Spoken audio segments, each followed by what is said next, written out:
Hello, and welcome to Anime Audio Commentary.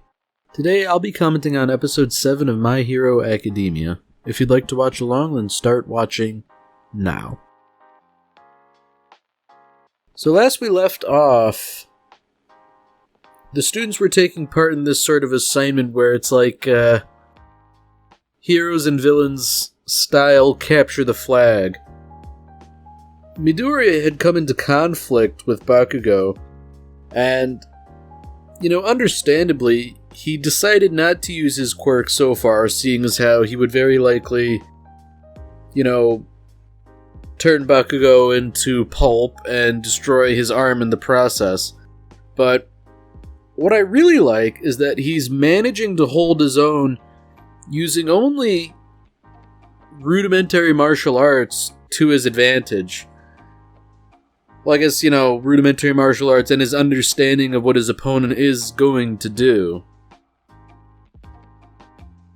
I'd almost consider this to be like a bit of a high watermark in that it shows that even a person with a disadvantage as Midoriya has is capable of doing something worthwhile.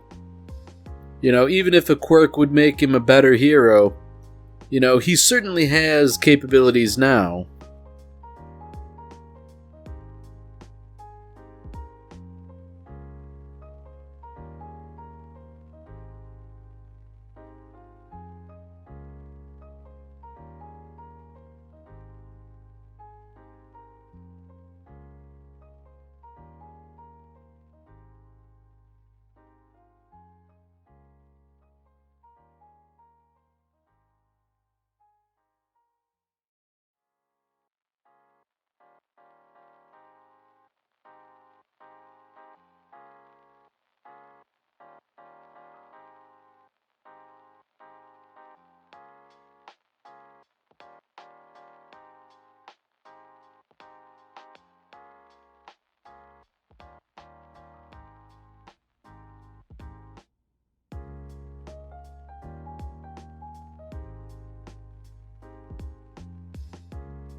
So it seems as though since we're getting this interaction between Bakugo and Midoriya, especially given that they have to fight each other, it only makes sense to sort of flesh out their background somewhat.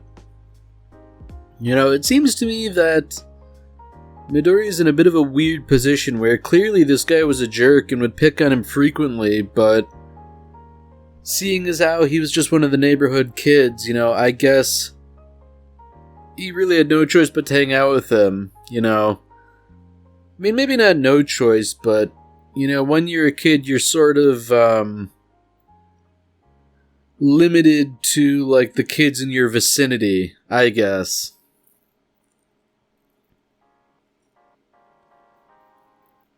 It's kind of unfortunate that so early on, they're trying to make it really, really clear that Bakugo has some serious villainous tendencies here. And it definitely doesn't make him look good, It's kind of telling that in this whole hero versus villain exercise, he's made to be the villain. And, he's certainly suited for it. But thinking about it, this whole hero-villain assignment, it's kind of interesting, I would think, because there's an obvious asymmetry in victory conditions. Because on the one hand, the heroes their victory condition is they need to disarm the weapon and defeat the villains. And they have a timer to do it. So, I mean, I guess it makes sense what they're saying now. They bring up my own observation here that, real life isn't fair, so why should the assignment not prepare you for real life? But at the same time, presumably they're all being graded on this. It's hardly fair to put some people at an advantage and some at a disadvantage.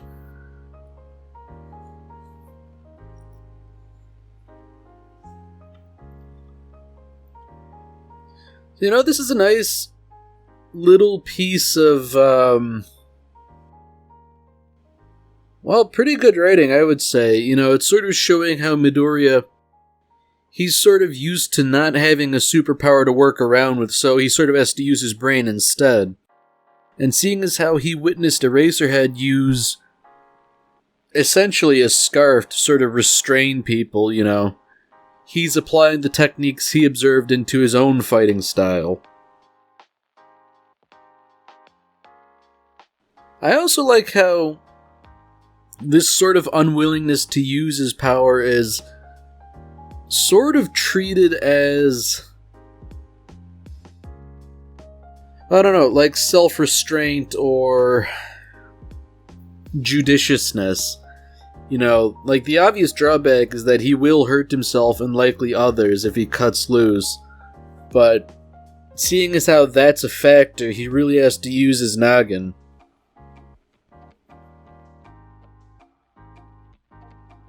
It's also interesting that Bakugo sort of treats this whole quirkless business as a personal insult, as though Midoriya had been laughing behind his back this entire time. Obviously this isn't the case, and even if Midoriya had a quirk this whole time and was just hiding it, he really isn't the type to sort of laugh behind his back, This sort of speaks to Bakugo's personality in that he thinks so highly of himself, but, it seems to sort of be an effort to cover up a sense of inferiority or something like that. People generally don't have to brag about how great they are if they really truly are great. It's one of those situations where words are cheap, actions speak louder than words.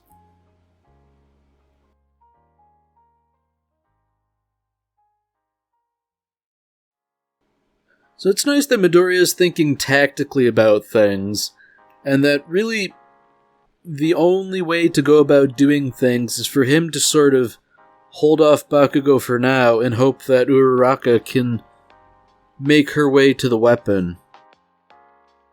I guess the idea here is that Midoriya is hoping he can subdue Bakugo in time to help, but that seems to be a little bit of a long shot, if you ask me. Just on its face. Honestly, I think Midoriya's best bet is really to just sort of distract Bakugo, keep his attention divided, and in doing so, just sort of hope that Uraraka can handle things on her own. That might be a bit of a long shot, but considering the people Midoriya is up against, I don't know he has much of a choice, really.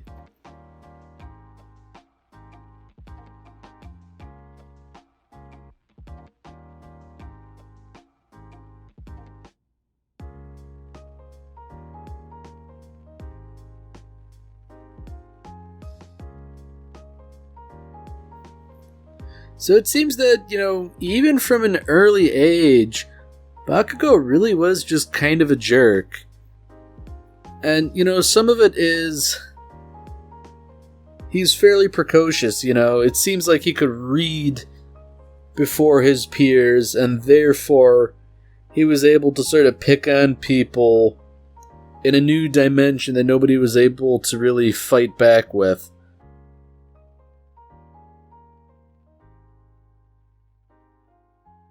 I mean, I guess it doesn't help that even from the very beginning, everybody was already sort of stoking his ego a little bit.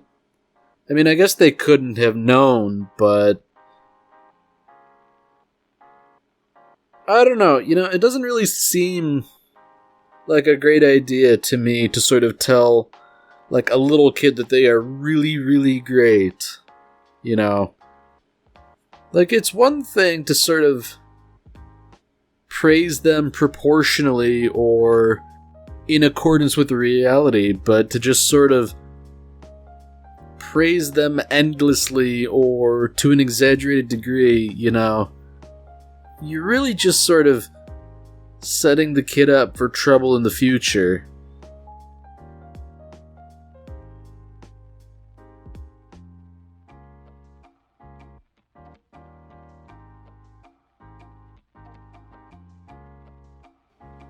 So I'm wondering if maybe this is where some of the animosity stemmed from.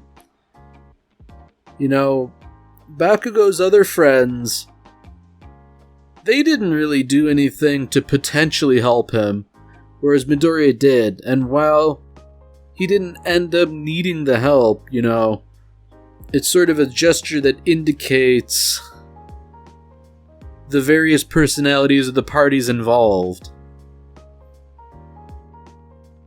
And that Bakugo would sort of interpret an action like that, even at that age, as something negative. That's really unfortunate.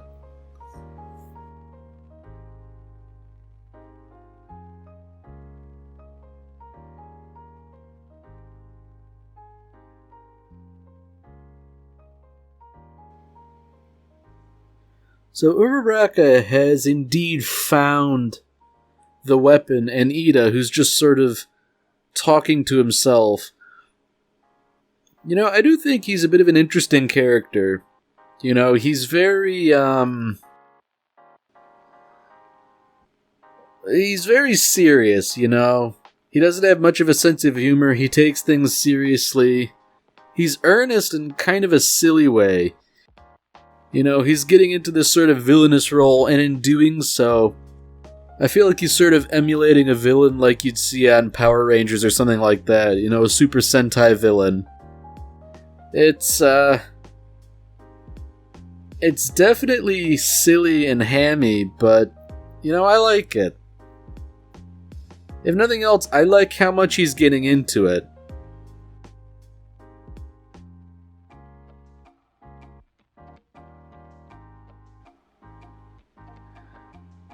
So, on the one hand, Uraraka has lost the element of surprise, which complicates things, but on the other hand, if Ida's really getting into a supervillain mindset, he's naturally going to monologue and explain his evil scheme and do a bunch of other stuff that's ultimately counterproductive to his goals. I guess it's probably for the best that Ida's taking things a little bit too seriously, considering that Midoriya's got so much to deal with. I mean, at this point, Bakugo's even trying to goad him into using his quirk. He thinks he wants that, but, he really doesn't have any idea what precisely he's messing with. That's not to say Midoriya would ever unleash a punch on him or anything like that, but even if he sort of punches near him, I'm sure it would cause a fair bit of collateral damage.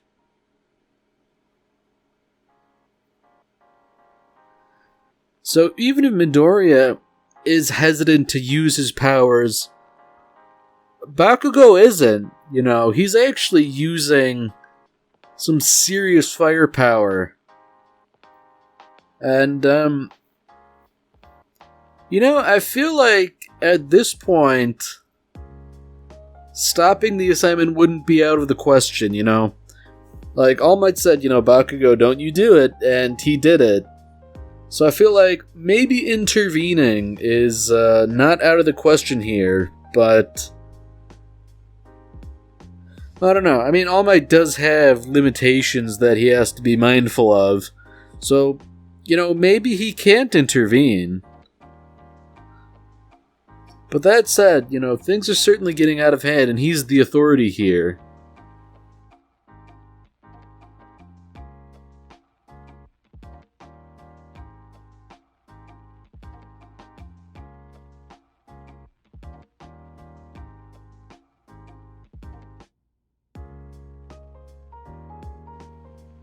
So I guess in a way, Bakugo's recklessness is kind of fortunate in that it's distracted Ida for a crucial instant. Uraraka's using her powers to sort of attempt to neutralize the weapon. You know, whether she's successful or not remains to be seen. I mean, I guess it only makes sense that she wouldn't be successful in her first attempt. After all, she's dealing with someone who is, fast by nature, so I guess, you know, if she does want to succeed, she's going to have to do something to neutralize him as well. Or at the very least, take advantage of his proclivity to be distracted.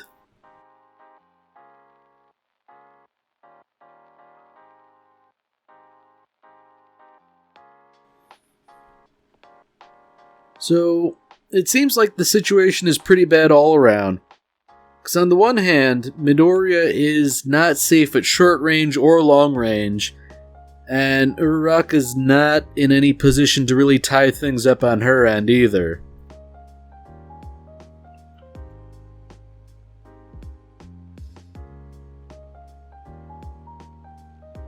So, you know, somewhat tellingly, some of the other students are saying, you know, aren't things going too far? And All Might, you know, in my opinion, he's kind of weaseling out of it. You know, his sort of rationale is that, well, he's not trying to kill Midoriya, so I guess it's okay, but I mean, that seems rather weak-willed. You know, it doesn't matter if he's trying to kill him, he's definitely trying to cause bodily harm. That should be enough.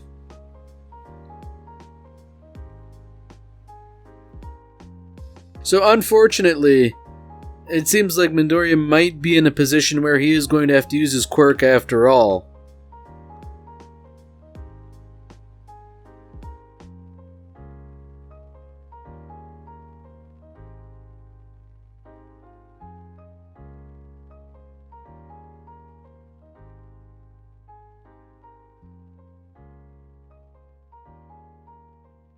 So the Peanut Gallery here, they're sort of analyzing the fight, and they would have us believe that Bakugo is pretty intelligent too.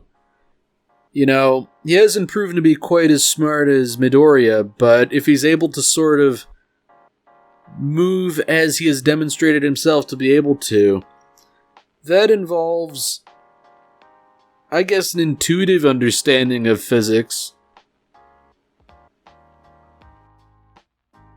It is unfortunate that Bakugo is so good that he would sort of force Midoriya's hand to actually use his quirk.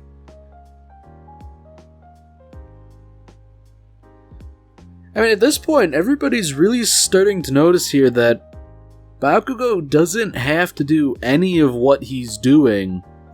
You know, he really just has to wrap him up in the tape, but he's really going for it. You know, stepping into his role as a villain here, albeit unintentionally.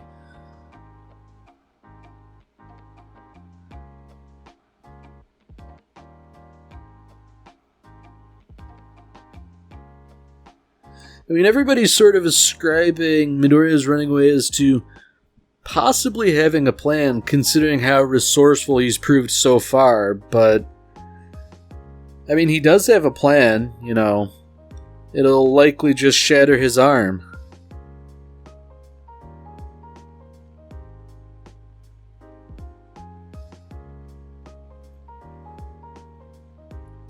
You know, it seems like Midoriya and Bakugo have finally stopped talking past each other. But I don't know if it's really going to help. You know, Midoriya's telling him how stupid it is that he thinks Midoriya believes himself to be better. Because obviously it's not true in any regard. But, well, I don't know, you know, if talking could stop any of this, it probably would have done already. So, for better or for worse, Midoriya decides the only way to get out of this is to use his quirk.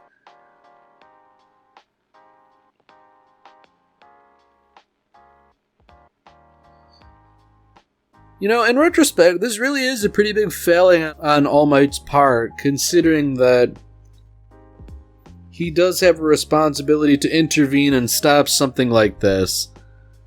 But then again, it seems as though Midoriya does actually have a plan, and perhaps stopping everything now would be a disservice to him.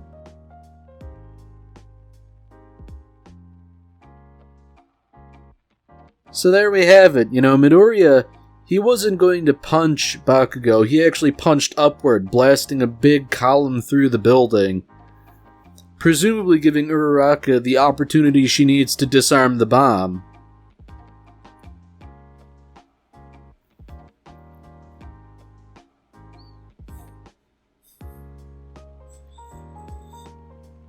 I mean, considering that the whole plan here is the villains presumably have a doomsday weapon, maybe firing a bunch of shrapnel at it isn't exactly a great idea, but, you know, for the purposes of a training exercise, it's probably alright. So it's interesting how in one fell swoop, everything just sort of turned around, you know. Midoriya distracted Bakugo, gave Uraraka an opening, and she was able to capitalize on it.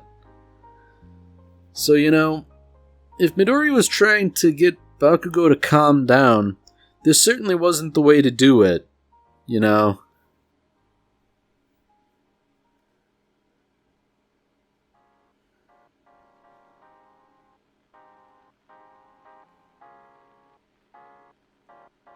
So it's interesting that Midoriya was so willing to forsake any attempt to defend himself, because not only does he destroy his one arm, it looks like the other one's pretty severely burned too.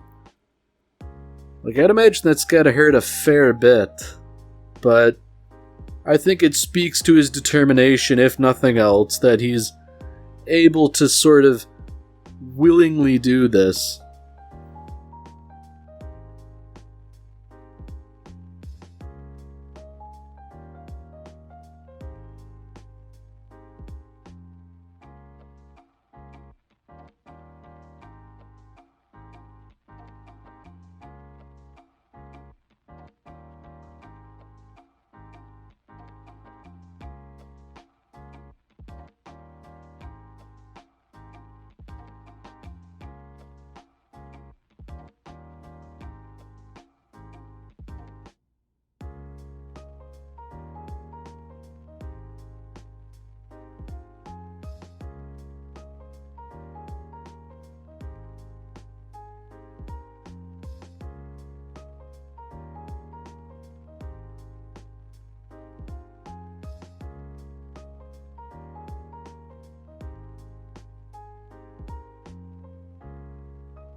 Alright, well that's it for this episode.